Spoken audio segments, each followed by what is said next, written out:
Hello learners, आज हम 11th class की इकोनॉमिक्स स्टार्ट करेंगे।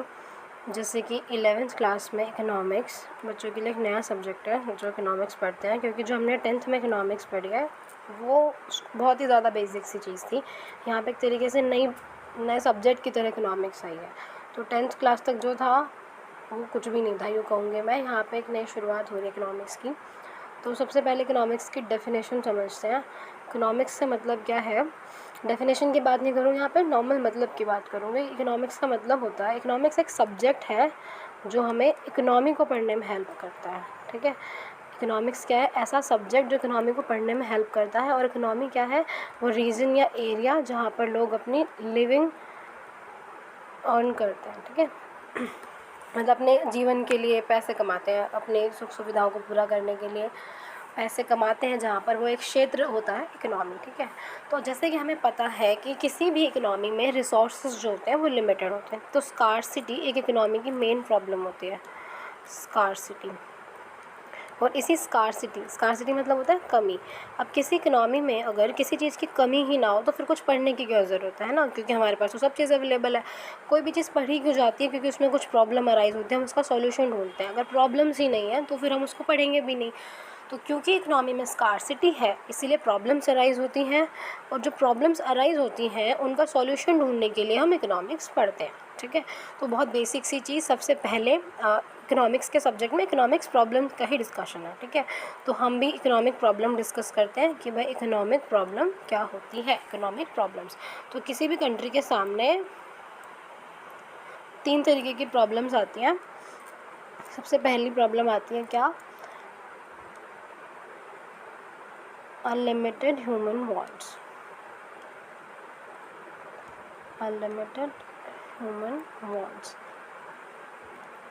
कि जो ह्यूमन बींग्स हैं, वहाँ की जो पॉपुलेशन है उसकी वांट यानी कि इच्छाएं अनलिमिटेड है, यानी कभी ख़त्म नहीं होती कि अगर एक चीज़ मिल भी गई तो फिर हमें दूसरी चाहिए। ठीक है, तो जब तक हमारे इस बात का कारण हो जाता है कि अगर हमें एक चीज़ मिलने के बाद भी कुछ सेटिस्फैक्शन नहीं फील हो रही, हमें अगली चीज़ चाहिए, फिर उसके बाद दूसरी चीज़ चाहिए, तो ऐसे तो हम मतलब अपनी इच्छाओं में ही घिर जाते हैं और इकोनॉमी में इतने रिसोर्सेज ही नहीं होते कि वो हमारी सारी इच्छाएँ पूरी कर पाए।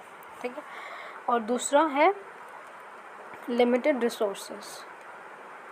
Limited resources. ठीक है, किसी भी इकोनॉमी में रिसोर्सेज लिमिटेड हैं। जैसे कि एग्जांपल लेते हैं हम कोल, ठीक है, वाटर, ये सारे लिमिटेड रिसोर्सेज हैं। इसलिए हम बहुत सारे स्लोगन्स भी सुनते हैं, सेव वाटर, सेव एनर्जी, इस तरीके से करके। ठीक है, जो हमारे नेचुरल रिसोर्सेज है ना। Natural resources, man made resources दो तरीके के होते हैं। नेचुरल जिन्हें बनने में मिलियंस ऑफ ईयर्स लगते हैं, ठीक है, तो वो हमें बचाने होते हैं अपनी फ्यूचर जनरेशन के लिए भी। हम सारे खुद नहीं खर्च कर सकते, तो इसलिए उसकी लिमिट होती है हमारे पास। तो इसीलिए हम जो भी प्रोडक्शन करते हैं उस चीज़ को ध्यान में रख के करते हैं कि हमारे पास रिसोर्सेज भी लिमिटेड है और उसके अलावा फिर हमें फ्यूचर जनरेशन के लिए उनको बचाना भी है। ठीक है, थर्ड प्रॉब्लम है हमारे पास alternative uses of unlimited resources. ठीक है, इसका मतलब क्या हुआ? ऑल्टरनेट क्या होता है? ऑप्शंस। क्या होता है इसका मतलब? ऑप्शंस। कि अगर हमारे पास अनलिमिटेड रिसोर्सेज, सॉरी यहाँ पे मैंने अनलिमिटेड लिख दिया, limited resources. Alternative uses of limited resources, यानी कि एक तो रिसोर्सेज लिमिटेड है ही और उसके अलावा उसके ऑप्शंस हैं। जैसे कि उसका छोटा सा एग्जांपल लेके बताऊँ मिल्क का, तो मिल्क से हम क्या क्या काम कर सकते हैं? बहुत सारे। एक तो खुद दूध भी पी सकते हैं, ठीक है, इसके अलावा उससे चाय बना सकते हैं, इसके अलावा दही जमा सकते हैं, कर्ड, और उसी से घी भी बनता है। ठीक है, और बटर भी उसी से बन रहा है, हर चीज़ उसी से हो रही है। तो कितने सारे यूज़ हो गए ना, ऑल्टरनेट्स, यानी कि ऑप्शंस हो गए हमारे पास। तो ऐसे ही इकोनॉमी में भी वाटर का क्या यूज़ होता है? जैसे कि पानी पीने के लिए यूज़ कर लिया, नहाने के लिए यूज़ कर लिया, खाना बनाने में यूज़ कर लिया, घर की साफ़ सफाई में यूज़ कर लिया, इवन अब तो वाटर से एनर्जी भी बन रही है। ठीक है, तो ये सारी चीज़ हो गई। अब जैसे एक एग्जाम्पल फूड का भी लेते हैं अगर हम, तो फूड का भी अगर आप लोगों को पता हो तो आजकल पेट्रोल में भी ब्लेंडिंग होने लगी है एथेनॉल की, तो वो भी किस चीज़ से आ रहा है, जैसे शुगर केन हो गया इन सब, या फिर जो वैसे फूड होते हैं मिलेट्स वगैरह, इनसे मतलब ब्लेंडिंग की जाती है, इनसे एनर्जी बनाई जाती है, फिर उनको ब्लेंड किया जाता है पेट्रोल के साथ ताकि थोड़ा सा कार्बन एमिशन कम हो सके, ठीक है। तो उन चीज़ों को भी हम आजकल उसमें यूज़ कर रहे हैं। तो फूड की स्कार्सिटी ना हो एज़ फूड, यानी कि खाने के लिए भी खाना कम ना पड़े और फिर उसके अलावा हम फूड के ऑल्टरनेटिव यूजेस भी ढूंढ रहे हैं, ठीक है। तो ये सारे लिमिटेड रिसोर्स क्रिएट करते हैं जिससे इकोनॉमी में प्रॉब्लम अराइज होती है, और हाँ, हम उनके सॉल्यूशंस ढूंढते हैं और फिर उन पर वर्क करते हैं, ठीक है। एक छोटा सा कॉन्सेप्ट और पढ़ते हैं, अपॉर्चुनिटी कॉस्ट का। ये वर्ड बहुत बार आपने सुना होगा, अपनी बुक में पढ़ा होगा, अपॉर्चुनिटी कॉस्ट। अपॉर्चुनिटी कॉस्ट का सीधा सा मतलब होता है नेक्स्ट बेस्ट ऑल्टरनेटिव,